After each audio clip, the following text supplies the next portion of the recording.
kí wàá ní àwọn òrírí torí nínú àwọn tẹ̀sí pásọ̀ ní oníròyìn ẹ sọ pé ọ̀pọ̀ àwọn ẹ̀ tí ẹ rò pé ọ̀rẹ́ ni wọ́n nípa làwọn pé ọ̀tá pàápàá tẹ rò pé káwọn máa tẹ fún ní 50 million gan wọn ò ní jáde kọ́ra yìí ṣùgbọ́n tẹ mọ̀ tẹ padà wọn mọ̀ pé tó bá fún ní 5,000 péré wọ́n lè torí ẹ̀kọ́ ṣòwò parí kí yẹn ní. ẹ ṣe olóòtú mo ti sọ̀rọ̀ yìí kì í ṣe àkọ́kọ́ kì í ṣe kì í máa sọ bọ́ọ̀lù rẹ̀ sí i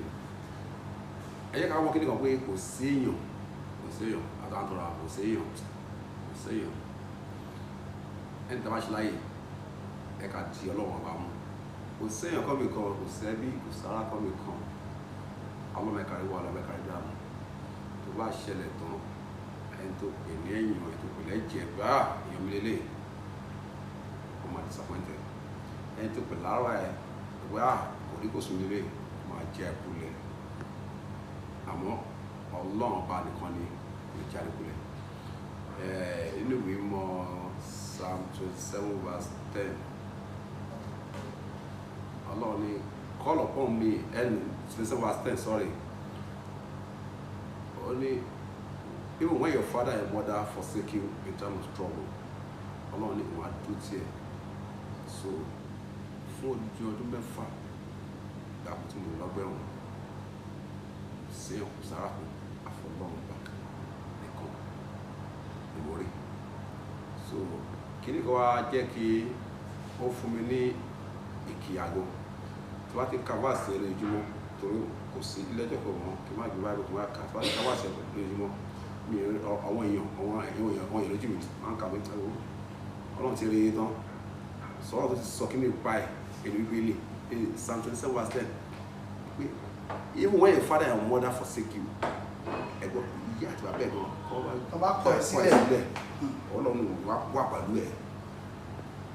ẹ̀rí ẹ̀wé ọmọ ọ̀rẹ́ ara ẹ̀gbẹ́ wọn tún kéré ní ọ̀tún wọn tún kéré ẹbí ẹ̀gọ́ ìyá àti bàbá ẹ̀ tó wà pẹ̀sẹ̀ máa wà pẹ̀lú ẹ̀ tó bá ní kábàtì ẹ̀ lójúmọ́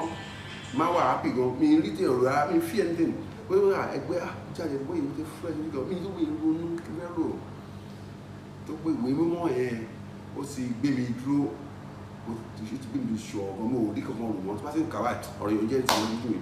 ọlọ́run tó sọ yẹn ó máa dún tí mi ẹ̀ òun náà lọ́wọ́ wà pẹ̀lú mi láti 2017 2022 tí mo jáde kò sí ọ̀pọ̀ ọlọ́run ìran. iṣẹ́ wa ń kọ́ oníṣòwò ní ẹniṣẹ́ tẹ̀ ń ṣe kí ló ṣẹlẹ̀ síṣẹ́ yín. lọ́dọ̀ ẹ̀ sọ̀rọ̀ síṣẹ́ àti àti pẹ̀fọ́ lọ́wọ́ èèyàn tó ń lo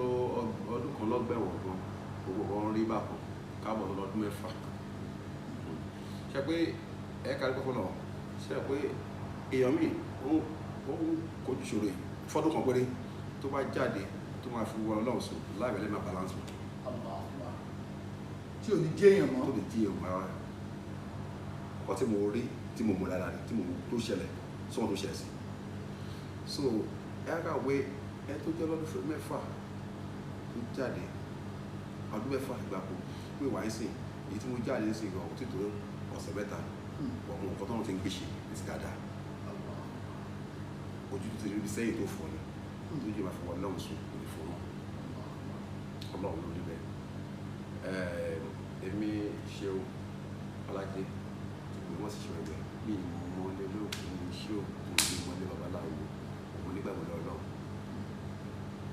nígbàgbọ́ lọ́lọ́run tó bá yẹ sí gbàdúrà pé báyìí máa ń nígbàgbọ́ lẹ́sẹ̀ pé wọ́n ti gbàdúrà yẹn ẹni tó bí ẹ̀ fún ọdún mẹ́fà tẹ́mi ò pọ̀ síbẹ̀ nígbà tí mo wà ní prison ní coronavirus tó ṣẹlẹ̀ for good 1 year lọ́kọ̀tù ọdún kan ẹni mìíràn kan wọ́n pè wá lọ́kọ̀tù ọdún kan gbáko àwọn abẹ́ àwọn ọpọlọ mi ní pé mo ti dáhùn ọpọlọ láti bẹ̀ ìyẹn tó kó bẹ̀ ẹ̀sà tún ṣẹlẹ̀ wọn náà kan fẹ́ escape ẹ̀sà ṣẹlẹ̀ kí wọ́n mìíràn kan prison kan ṣe prison break kíní kan ṣẹlẹ̀ àwọn ti kò yí prison tèmi náà wà náà fẹ́ gbé ìgbésẹ̀ náà àwọn èèyàn tó gbọ́ ìwà láyé ní ìbára àmọ́ ọjọ́ lójúkọ lẹ́kọ̀ọ́ kẹ́kẹ́ mi bọ́ sí but èmi bíbélì ẹ̀ mo ti mú kan mo ti mú bá kaba lọ sí tí bá fẹ́ rú lọ báyìí kápọ̀ sí gbé bá kaba yìí kí ni ẹ̀mí ọlọ́run tó bí kí ni sọ́kọ̀ lọ́kọ̀ ọkùnrin láti fi kí mi ọkọ̀ lòdò tí mo gbé ẹ̀ka gbọ́dọ̀ lọ. nígbà tí ẹ ti wá darí dé